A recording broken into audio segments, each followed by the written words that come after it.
Hello guys, ito nga po palang ganap natin for today's video. So yun nga guys, bagong gising lang po tayo dyan at tinulungan kong gumawa ng project ang pamangkin ng aking partner. Family tree po yan, wag po kayong magtataka, hindi po yan basura. So yun nga guys, pakuyot muna tayo bago tayo kumain ng breakfast.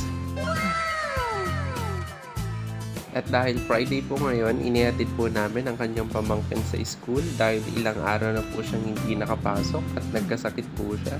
So yun nga guys, sa sobrang init dito sa Pilipinas, hindi kami makalabas kung walang dalang payong. So yun nga guys, at dahil sa sobrang init, napabili ang aking partner ng malamig na buko juice.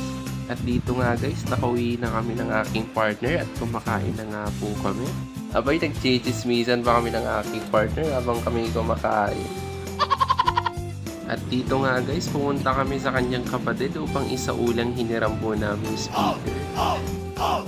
So yun nga guys, parang baliw ang aking partner, parang nasaniban ng masamang espiritu. Ito muna ang aking video for today guys, maraming salamat po.